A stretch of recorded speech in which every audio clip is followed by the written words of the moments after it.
Bonjour. Merci Emmanuel, merci au groupe de louanges. Merci à Jean-Daniel aussi, à la sono, pour nous permettre le déroulement de ce culte. Et merci à toutes et à tous. Je suis vraiment très heureux, ému d'être de retour, après une petite période un peu compliquée. Mais vraiment, vous m'avez beaucoup encouragé. J'ai senti vos prières. Voilà, quand j'étais à l'hôpital, vraiment, j'ai senti cette communion fraternelle. J'étais vraiment porté par votre soutien, tous ces messages. Et waouh, ça fait quelque chose. Ça fait quelque chose. J'ai même vu à l'hôpital le jour du Seigneur. J'ai vu Dorothée, Thiago, j'ai vu les frères et sœurs. J'ai suivi tout un culte. Ça fait bizarre, hein, voilà, avec les perfus et tout, mais enfin, encore vraiment, merci du fond du cœur. Vous m'avez beaucoup aidé. Et merci Seigneur, ça va mieux. Donc j'espère avoir assez de souffle pour pouvoir faire la prédication. Vous pouvez en douce, 2 ou 3, prier pour que je puisse avoir un peu d'air. Voilà, donc je vais dans la continuité des 3 dimanches précédents sur la série que nous avons déjà vue avec l'évangile de Jean que nous allons reprendre aujourd'hui. Pardon. Et donc se poser la question, s'interroger sur l'identité de Jésus. Qui est Jésus?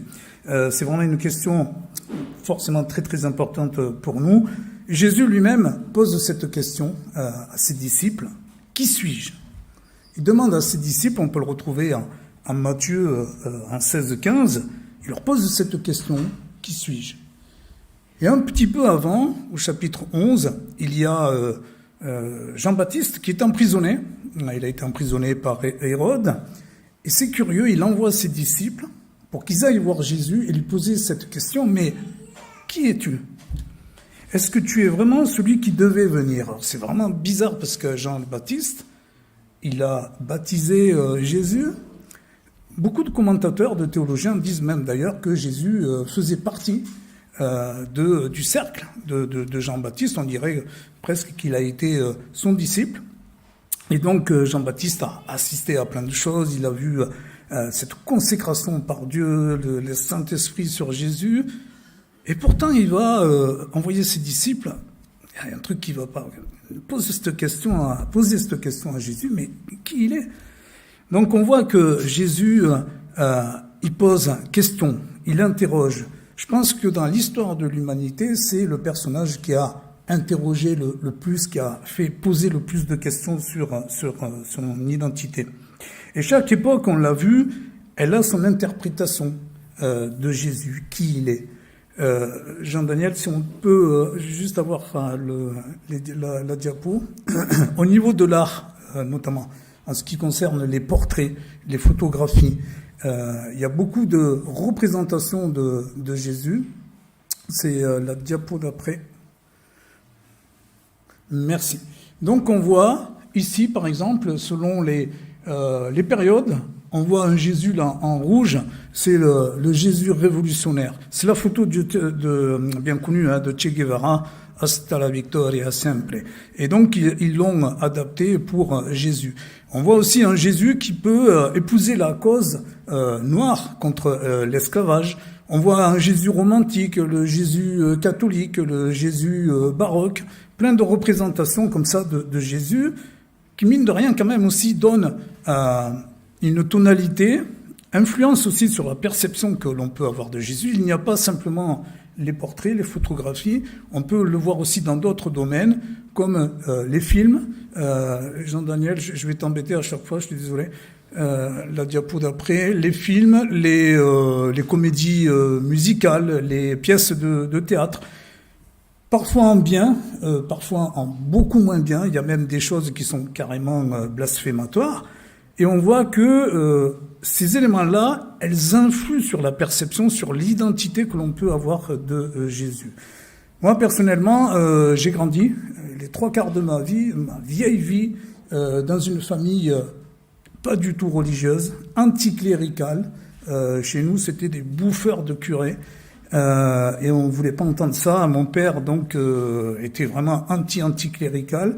Et puis, on est 5, et donc j'ai 2 frères plus grands que moi. Et ma culture aussi musicale, religieuse, tout, elle dépend un peu de eux aussi. Et donc, j'ai un de mes frères aînés, lui, je me souviens toujours, il avait acheté un 45 tours. Alors les jeunes, ils ne savent pas ce que c'est un 45 tours, hein, c'est un disque en vinyle qu'on passait sur un tourne-disque. Et si on peut voir juste la diapo d'après, Jean-Daniel. Voilà. Et donc, c'était Johnny Hallyday. Et il avait dans la face A, on me recherche, et dans la face B, il avait Jésus-Christ. Et moi, ça m'a vraiment marqué, je m'en souviens toujours. Bon, je ne chante plus à la maison maintenant, mais voilà. Les paroles de Jésus-Christ, vues par Johnny Hallyday, il disait, voilà, s'il existe encore aujourd'hui, Jésus-Christ, hein, il doit vivre aux États-Unis. Alors, cette chanson-là a été écrite en 70. Donc, c'est la pleine période hippie, 68 et quelques. Voilà, il doit vivre aux États-Unis, il doit jouer de la guitare et coucher sur les bancs des gares, il doit fumer de la Marie-Jeanne avec un regard bleu qui plane. Jésus-Christ est un hippie. Poncho mexicain sur le dos, autour de son front un bandeau, il est barbu et chevelu, il s'est battu à Chicago, il aime les filles au sein nu, il est né à San Francisco. Jésus-Christ est un hippie, c'est le refrain. Dans les parcs et le long des docks, il vit dans un sac de couchage, on n'arrête pas de l'arrêter pour délit de vagabondage. Au grand festival de Woodstock, c'est lui qui soignait les blessés. Jésus-Christ est un hippie. Son père s'appelait Joe, je crois. Sa mère s'appelait Mary, je crois. Il a 33 ans, je crois. Le FBI lui court après, je crois. Et s'ils arrivent à le coincer, ils mettront notre ami en croix. Et Jésus-Christ est un hippie. Voilà, on peut trouver ça désolant, certainement, consternant, peut-être risible, mais moi, c'est ce qui m'a marqué pendant une bonne partie de ma vie. On n'a jamais eu de Bible à la vie dans notre famille, jamais on nous a parlé, j'ai vécu dans une cité, Dieu, Jésus était complètement inexistant.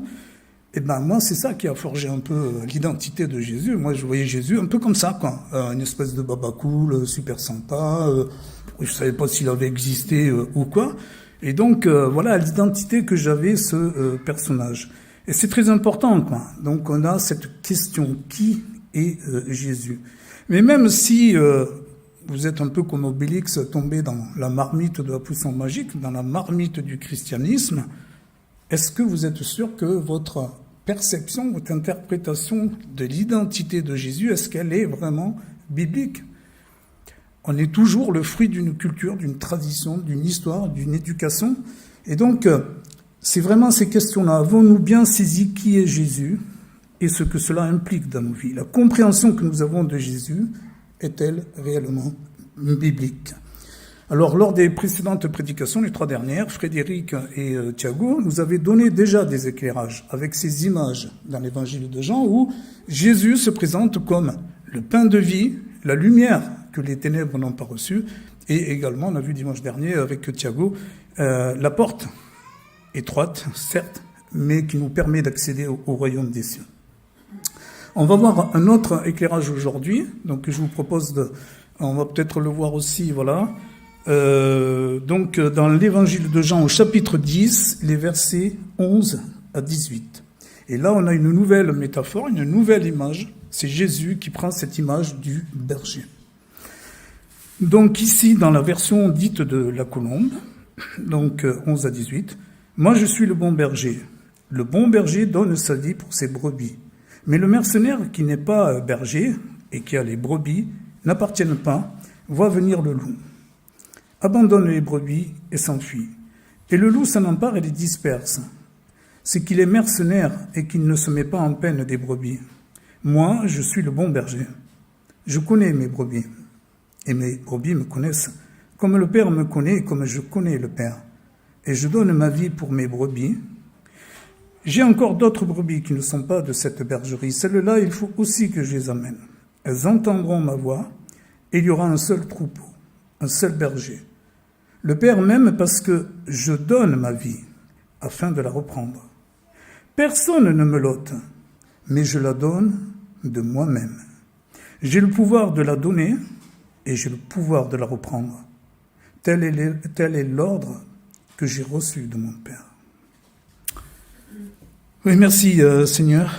Loué sois-tu, gloire à toi Seigneur. On veut te glorifier Seigneur, on te remet cette parole Seigneur, qu'elle pénètre nos entendements, notre cœur, notre intelligence Seigneur, et tu sais combien nous sommes faillibles, combien nous sommes pécheurs Seigneur, mais par ton esprit tu nous conduis, tu nous renouvelles. Nous voulons que cette parole Seigneur, nous puissions l'appliquer dans nos vies, que tu nous sanctifies par elle, et que nous puissions marcher comme il se doit à ta suite. Loué sois-tu, Seigneur. Au nom du Christ, Amen. Alors, on va voir une première partie assez rapidement pour placer le contexte. On voit dans ce passage-là, on dénote déjà 3 acteurs, on dira entre guillemets. C'est la prochaine diapo. Voilà, merci. On pourrait intituler cette première partie « Le berger, le mercenaire et le bon berger ». Donc au milieu, vous avez deviné, le mercenaire, c'est une photo qui illustre une fable de La Fontaine. On n'a pas le temps, c'est un beau texte du loup qui se fait passer pour le pasteur. Alors le berger, très rapidement, c'est une notion qu'on retrouve beaucoup dans la Bible. Quand on regarde la Bible, j'avais une version Semeur, elle apparaît plus de 100 fois. D'autres Bibles ont berger et aussi le synonyme qui est pasteur, mais on retrouve à chaque fois une centaine de fois cette mention du berger. Le berger, vraiment, on l'identifie, ça exprime aussi l'autorité, la direction. On l'applique souvent au roi et même à Dieu lui-même. On a un texte, il y en a beaucoup, mais par exemple en Jérémie 31:10, « Ô nations, écoutez ce que dit l'Éternel, faites-le connaître dans les îles lointaines et les régions côtières. Dites que l'Éternel, qui disperse Israël, viendra le rassembler. Il veillera sur lui comme un berger sur son troupeau. » Donc beaucoup aussi d'images du berger qui sont associés à Dieu lui-même. Et bien sûr, on a toute la série des psaumes, beaucoup de psaumes qui nous parlent du berger associé au roi, associé au prophète, associé à Dieu. Et bien sûr, celui que vous connaissez tous par cœur, incontournable, Psaume 23. L'Éternel est mon berger, je ne manquerai de rien, il me conduira dans des verts pâturages. Thiago, tu remarqueras, comme moi, qu'il n'y a pas la version portugaise, ni espagnole, ni brésilienne. Donc un peu de discrimination dans cette église. J'espère que tu sauras y remédier. Et en catalan. Alors, voilà donc pour le berger, et ce psaume du 23 d'ailleurs par David, et David lui-même, on le sait, qui était un berger, et c'est sans doute là aussi dans cette fonction de berger que David a pu après développer ses traits de caractère, ses vertus, du courage, de la persévérance, du sens de sacrifice, de dévouement, la dépendance à Dieu, autant de traits de caractère, de vertus qu'il va mettre après en application aussi dans sa fonction de roi. Passons maintenant très rapidement aux mercenaires. Alors, si David est l'exemple plutôt d'un bon berger, la Bible nous parle aussi qu'il y a des mauvais bergers, des mercenaires. Le mercenaire, on le voit, il ne travaille uniquement que pour l'argent, que pour l'intérêt. Il se désintéresse complètement du troupeau, de ceux dont il a la garde. Et c'est pour ça que Jésus nous dit que ce mauvais berger s'enfuit sitôt le danger arrivé, qu'il ne se met pas en peine pour le troupeau dont il est censé avoir la garde. Et on voit aussi tout au long de la Bible qu'il y a des mises en garde là-dessus. Et dès que le berger est mauvais, qu'il faillit à son devoir, le troupeau est disséminé, il est éparpillé et il devient vulnérable à toutes les attaques. On peut là aussi reciter Jérémie en 10:21. « Car les bergers ont été stupides, ils n'ont pas cherché l'Éternel, c'est pour cela qu'ils n'ont pas de discernement, et que tous leurs troupeaux sont disséminés. » Il y a un gros passage aussi, on n'aura pas le temps, regardez-le chez vous tranquille, c'est Ézéchiel, le chapitre 34. Ézéchiel, vraiment, il y a tout un chapitre qui est là-dessus, sur les faux prophètes, les faux rois, les mauvais bergers. Et qui annonce aussi la royauté de Christ. Voyons maintenant le troisième point, le bon berger. Avec le Nouveau Testament, on découvre un nouveau acteur, c'est le bon berger. Je mets le entre guillemets, parce qu'il n'y en a qu'un seul. C'est celui qui surpasse en gloire tous les autres. C'est Jésus. Pourquoi Jésus est-il le berger par excellence ?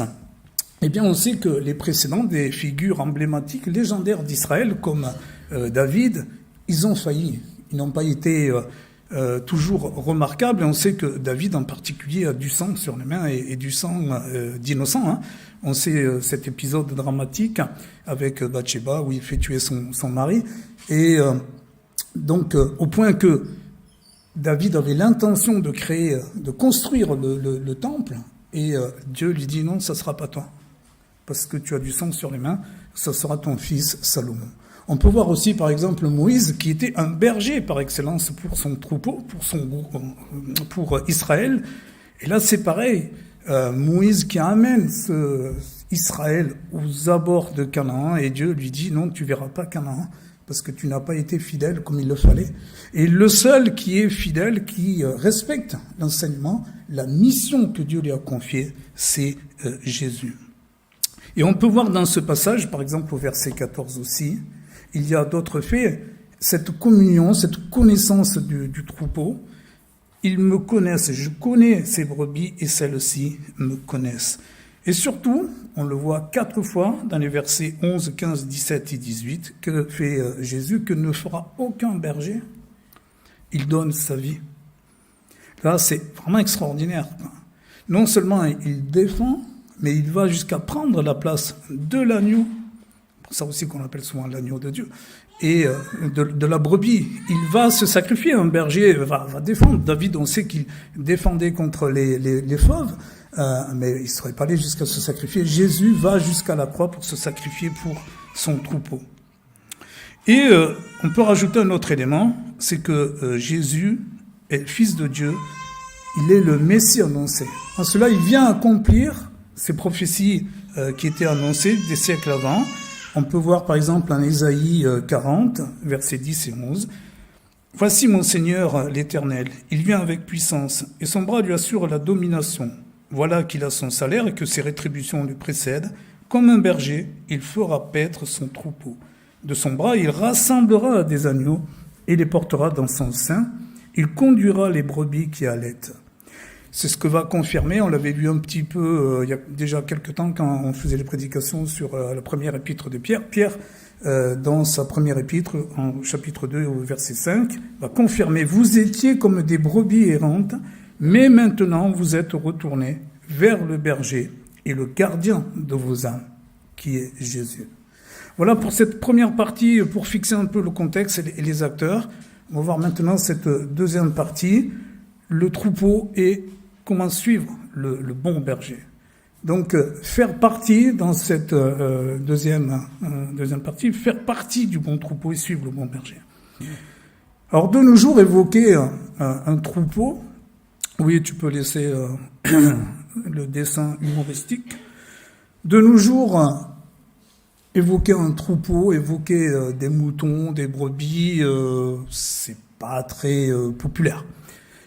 Si vous dites à quelqu'un tu fais partie d'un troupeau, tu as un mouton, il va se fâcher. D'ailleurs, il y a beaucoup de connotations négatives, d'expressions comme le mouton noir. Donc on voit ici ce troupeau qui s'en va vers l'abattoir, et puis il y a le mouton noir, c'est celui qui est toujours un peu à part, qui est marginal, qui des fois est assez pertinent quand même dans ses réflexions. Et je me demande parfois où on va, et puis l'autre tu lui dis commence pas à faire ton intello. On a aussi la mention de l'expression de mouton de Panurge, c'est d'une fable de Rabelais. Donc il y a un personnage qui jette un mouton par-dessus un bateau, par-dessus bord, et puis tous les autres moutons suivent et se noient. Donc d'où l'expression le mouton de Panurge. La stupidité qu'on, normalement, chaque fois d'habitude, on associe au troupeau, au mouton. Donc mouton noir, la brebis galeuse, celle qui va contaminer les autres, les moutons de Panurge. Donc il y a vraiment un aspect négatif quand on évoque ce troupeau, quand on évoque les moutons, les brebis. Et c'est assez curieux quand même, parce que quand on regarde autour de nous, quand on jette un œil un peu attentif à la société, dont on fait partie, on a quand même l'impression qu'on fait tous partie plus ou moins d'un troupeau et que quelque chose quand même nous guide. C'est la diapo d'après. Voilà, quand on vous dit non, moi je fais pas partie d'un troupeau, je crois qu'on est tous plus ou moins, quand il y a Black Friday, c'est comme ça qu'on dit, la queue au dernier McDo, la Côte d'Azur ou je sais pas quelle merde, et puis voilà, donc on est quand même tous plus ou moins guidés par quelque chose, on suit un guide, on suit un berger, et puis il y a un troupeau dans lequel on fait partie. J'ai l'impression aujourd'hui, plus que jamais, avec la puissance des outils de communication, d'information, les réseaux sociaux, la télé et tout, on voit que du matin au soir, on est bombardé. Je vais pas trop rentrer dans le détail parce que c'est des sujets après qui sont très sensibles et qui regardent chacun d'entre vous, quoi. Mais on peut pas le contester quand même. Je pense qu'on est, voilà, un petit peu formaté et on fait partie de ces troupeaux. Et c'est important puisque ces choses-là vont orienter nos pensées, et en l'occurrence sur notre sujet, sur l'identité de Jésus. On fait tous partie de ce troupeau, d'un troupeau qu'on le veuille ou pas. Un jour, j'étais dans un stand d'évangélisation dans le Nord. Pardon. Et puis, à un moment donné, je vois un gars arriver vers moi, dans ma direction, bien habillé, costard, tout ça, jeune cadre dynamique. Alors, je vais dans sa direction, et puis il avait deviné mon intention, forcément. Et donc, avant que je puisse parler, il me dit « ni Dieu ni maître ». C'était marrant d'ailleurs, parce que bon, c'est plutôt un dicton, un symbole marxiste. C'était un peu en décalage avec le personnage. Et bon, ça m'a un petit peu scotché. Et aussitôt qu'il a dit ça, il sort une carte bancaire qu'il tend pour aller derrière moi au distributeur de billets. Alors je lui dis, ni Dieu certainement, ni maître, ça m'étonnerait. En fait, je voulais faire allusion que son maître, c'était l'argent. Bon, j'aurais pas dû, c'était pas gentil, mais voilà, c'est le naturel, il revient au galop. Et donc, voilà, je lui ai dit, si mon pote, t'as bien un maître, c'est le fric. Et je crois qu'on est tous comme ça, on est tous guidés par quelque chose. Dans quel troupeau nous trouvons-nous? Qu'est-ce ou qui est notre berger? Ce berger, il peut avoir plein de formes différentes. Il peut être physique, matériel, immatériel. Ça peut être une idéologie, une philosophie, une religion. Ça peut être la recherche du succès, la recherche de la sécurité, la recherche d'une carrière bien réussie. Ça peut être aussi une idole de la télé, une idole du cinéma, du sport. Les jeunes maintenant, il y a un terme qui revient souvent, les influenceurs. C'est extraordinaire ça. Et quand on les regarde, ces influenceurs, 3/4 du temps, c'est complètement vide, quoi. Mais ils font des millions de vues. C'est horrible. Et j'aime bien le psaume que Emmanuel a cité tout à l'heure. J'avais pas fait attention à ça. Le psaume 16.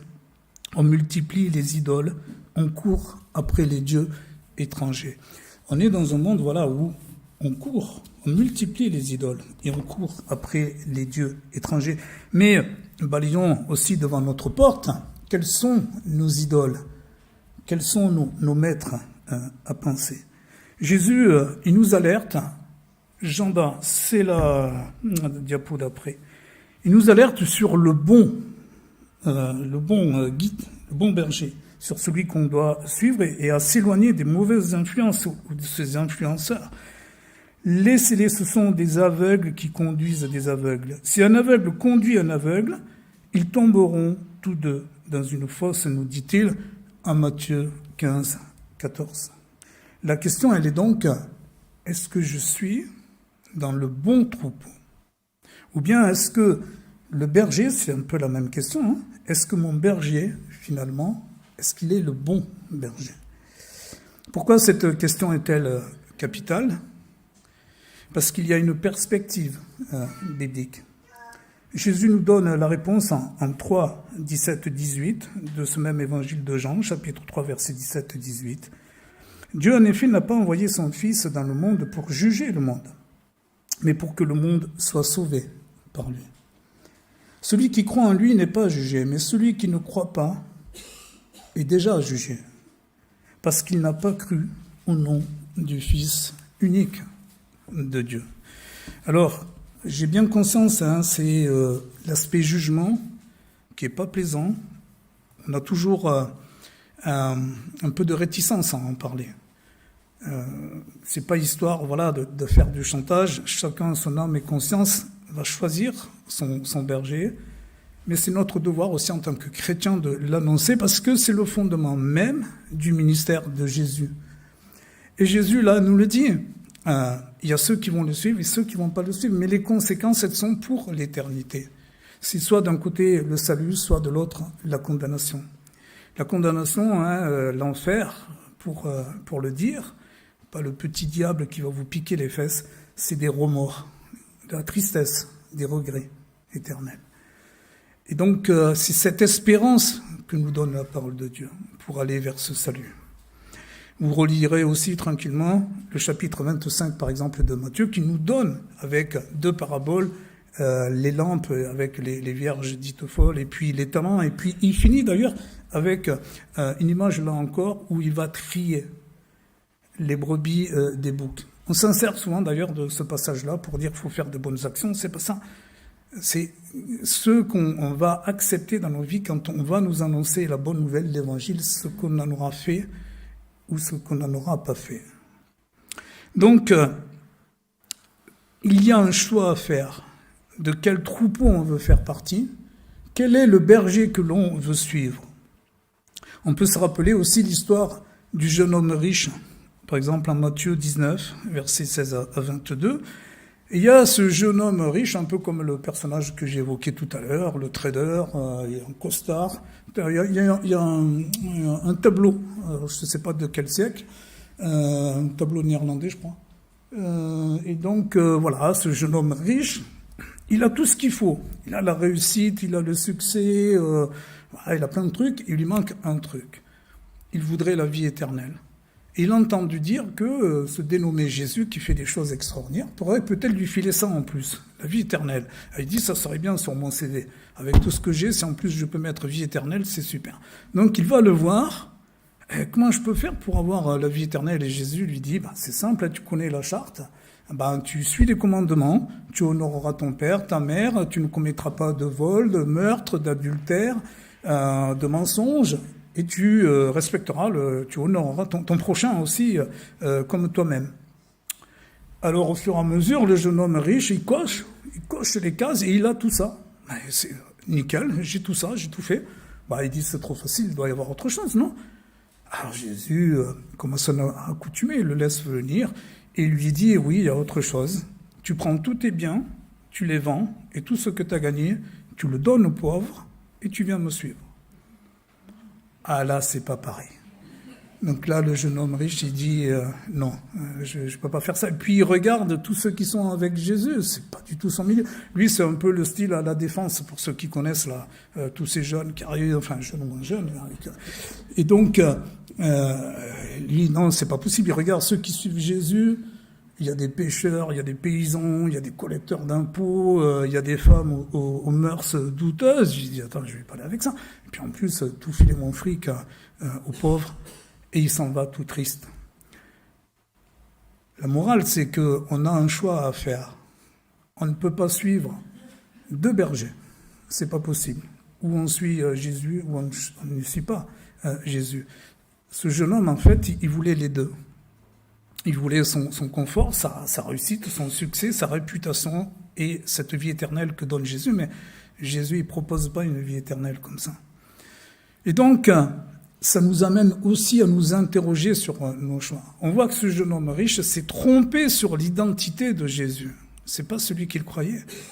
Et en même temps, ça l'amène, il s'en va tout triste, on ne sait pas la suite. Mais peut-être il va s'interroger aussi sur son identité à lui. Pour revenir à mon cas, alors désolé, je raconte peut-être des anecdotes que certains d'entre vous connaissent. Certes, je radote en fonction de mon vieil âge, mais c'est aussi pour reprendre, pour, je pense, pouvoir mieux appuyer le propos. Comme j'ai dit, j'ai grandi dans une famille qui était anticléricale, pas religieuse du tout. Avec le recul, je pense que mes parents, et notamment mon père, j'allais dire, ont de bonnes raisons, avaient des raisons qui expliquaient ça. Mon père était orphelin et il a traversé, enfant, la guerre civile d'Espagne. Il a vu des choses horribles, des choses dramatiques. Il a vécu notamment de la part du clergé, l'Église catholique romaine, qui en Espagne était vraiment très puissante, très forte. Et surtout, ils avaient un petit défaut, ils étaient plutôt du côté des fascistes de Franco. Et mon père a vu des choses, alors sans rentrer trop dans le détail, mais de leur part, je ne fais pas une généralité, hein, bien sûr que dans l'Église catholique, il y a des prêtres, il y a des gens qui sont fantastiques. Mais voilà, c'est l'institution. Et par contre, il a vu des choses, oui, dramatiques, hein, qui ont commencé à travailler sa perception, surtout qu'il n'avait pas d'éducation religieuse, il n'avait pas de parents, et il a vécu un peu... Et après cette guerre civile, il n'y avait pas à manger, c'était compliqué en Espagne. Il s'est engagé dans la Légion étrangère, au Maroc espagnol, qui est en conflit avec le Maroc, avec le Sahara occidental. Et mon père, en fait, a falsifié ses papiers, parce qu'il n'avait que 17 ans et il n'avait pas le droit d'y aller. Il a falsifié les papiers pour tricher et pouvoir aller à la Légion étrangère, qui était en guerre à l'époque. Et là encore, je vous passerai les détails, mais 4 ans, il a passé 4 ans, vraiment très très compliqués, avec quelques blessures. Il est revenu en Espagne, donc il a connu celle qui sera son épouse, et en l'occurrence ma mère, et ils ont eu un premier enfant. Ce premier enfant est décédé quelques jours après l'accouchement de ma mère. Et donc il préparait les funérailles, et puis la Guardia Civile, c'est l'équivalent de la gendarmerie en France, arrive chez eux avec un prêtre. Et donc ce prêtre dit à mes parents, on a appris que vous avez un bébé qui est décédé, il faut nous donner son corps. Alors, il dit, mais vous plaisantez ou quoi? On est en train de faire les funérailles, on va faire son enterrement. Et le prêtre de dire, oui, mais votre fils n'a pas été baptisé, il ne peut pas être sauvé, il n'aura pas de cérémonie et il sera enterré dans une fosse commune. Bon, mes parents et mon père en particulier, qui n'avaient pas beaucoup d'affinité avec la religion et l'Église, ça a un petit peu achevé la chose. Et bien sûr, ils ont été traumatisés par cet événement-là. Et voilà, ils sont, après quelques années, ils sont venus en France, donc dans des conditions, celles des immigrés classiques, assez compliquées. Mon père est devenu invalide rapidement et il avait un certain fatalisme. Il disait toujours en espagnol, « Nous somos nada ». Nous sommes rien, mais avec beaucoup de fatalité en disant il n'y a plus rien derrière. Bon, l'Ecclésiaste en parle aussi un peu, mais il y a une espérance. Lui, c'était on n'est rien, on va mourir demain. Et voilà, donc tout ça pour dire que tout ce qu'il a vécu, il nous l'a transmis. Et moi, les 3/4 de ma vie, j'ai vécu avec ça. Aucune connaissance biblique, Jésus ne savait pas ce que c'était. L'Espagne, pendant longtemps, a organisé les premiers pogroms juifs, les premières expulsions et persécutions de juifs. Hein. C'est pas une gloire, mais c'est aussi une nation qui, fondamentalement, pendant longtemps, a été antisémite. Et donc, pour mon père, c'était des histoires de juifs qui avaient inventé des trucs, c'était des complots, etc. quoi. Bon, à côté de ça, mon père était quelqu'un de merveilleux. C'était un fantastique père. Je souhaite à tous avoir un père comme ça. Mais il lui manquait le Seigneur. Et puis, j'ai fait la découverte un jour, dans une brochure d'évangélisation, où le temps passe, il faut que je me dépêche. Et donc, il y avait Jean 3,16. Dieu a tant aimé le monde qu'il a donné son Fils unique pour que quiconque croit en lui ne périsse pas, mais qu'il ait la vie éternelle. Ça m'a bouleversé. C'est un passage qui m'a vraiment touché. Et j'ai commencé à rechercher le Seigneur. Et j'ai cherché vraiment toutes mes forces. J'ai dit, waouh, il y a quelque chose là, c'est pas possible. Et je lisais, je voulais comprendre pourquoi ce Jésus, il était mort pour moi. Qui était ce Jésus? Mais ce faisant, j'avais un sentiment terrible, une tension, une lutte qui était vraiment difficile à moi parce que j'avais l'impression de trahir mon père. Dans les cultures du Sud, latines, le père, c'est sacré. La figure du père, elle est vraiment très très importante. Et pour moi, mon père, c'était tout. C'était mon guide, c'était mon berger. Je voulais faire comme lui. Et il a fallu que je me batte avec ça. Parce que je sentais cet appel du Seigneur et en même temps, je me disais, mais je vais trahir mon père, je vais trahir ma famille, mon éducation. Et j'ai fini un jour à genoux pour recevoir le Seigneur parce que j'ai compris que cet amour de Dieu, il dépassait tout. Et il a fallu que je fasse ce deuil en disant, oui, mon père s'est trompé, mon père terrestre était dans l'erreur. Et c'est lui que je veux suivre, c'est Jésus, ce qui ne m'empêche pas d'aimer mon père qui maintenant est décédé. Et voilà cette lutte que l'on a menée, ce choix que l'on a à faire, qui n'est pas toujours simple.